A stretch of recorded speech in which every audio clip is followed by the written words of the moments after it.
Terrible वो है, मेरे को गाड़ी में बड़ा बड़ा पत्थर मारा गया, बाहर से एंटी सोशल पुलिस का सामने में आके हमको इतना गाड़ी को अटैक किया। अगर हम गाड़ी का कांच নিজের গাড়ি বহরে হামলার পর ক্ষুব্ধ প্রতিক্রিয়া পশ্চিমবঙ্গের সাবেক মুখ্যমন্ত্রী মমতা ব্যানার্জির। তার দাবি ভাগ্য ভালো থাকায় বেঁচে ফিরেছেন। যে আকারের পাথর ছোড়া হয়েছে, জানালার কাঁচ খোলা থাকলে এতক্ষণে প্রাণ হারাতেন।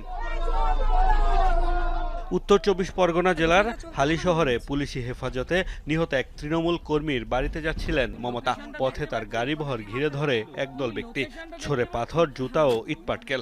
গাড়ির কাচে লেপে দেওয়া হয় কাদা, অবরুদ্ধ করে রাখা হয় মমতা ও তার সফর সঙ্গীদের। পরে অবশ্য নিরাপত্তারক্ষীদের হস্তক্ষেপে নিরাপদেই বাড়ি ফেরেন। সাবেক মুখ্যমন্ত্রীর গাড়িতে হামলার ঘটনায় উত্তেজনা ছড়িয়েছে রাজ্যের রাজনীতিতে। সরাসরি বিজেপিকে দায়ী করছেন ক্ষুব্ধ তৃণমূল কংগ্রেস নেতারা। তাদের দাবি হত্যার উদ্দেশ্যেই চালানো হয়েছে এই হামলা। আমরা পৌঁছানোর আগেই বিজেপির লোকজন সাবেক মুখ্যমন্ত্রীর গাড়ির উপর বড় বড় পাথর ছুড়তে শুরু করে।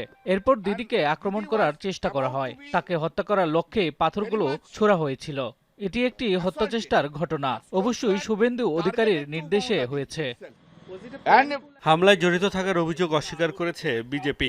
জনরোষের কারণ দাবি করলেও দলটির নেতারা বলছেন সাবেক মুখ্যমন্ত্রীর সাথে এমন আচরণে সমর্থন নেই তাদের। সাবেক মুখ্যমন্ত্রীর গাড়িতে কেউ যদি পাথর, কাদা বা জুতা ছুঁড়ে মারে, বিজেপি তা সমর্থন করে না। এর সঙ্গে কোনো বিজেপি কর্মী জড়িত নন। রাজ্যের সাবেক মুখ্যমন্ত্রীর সাথে যদি এমন কিছু ঘটে থাকে, তবে পুলিশ অবিলম্বে ব্যবস্থা নেবে।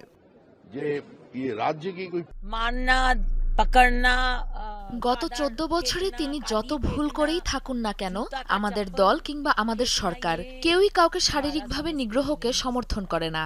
এটি বিজেপির সংস্কৃতি নয়। মমতার উপর হামলায় নিন্দা জানিয়েছেন পশ্চিমবঙ্গ সহ বিভিন্ন রাজ্যের বিরোধী দলীয় নেতারাও। মোস্তফা মাহমুদ, যমুনা নিউজ।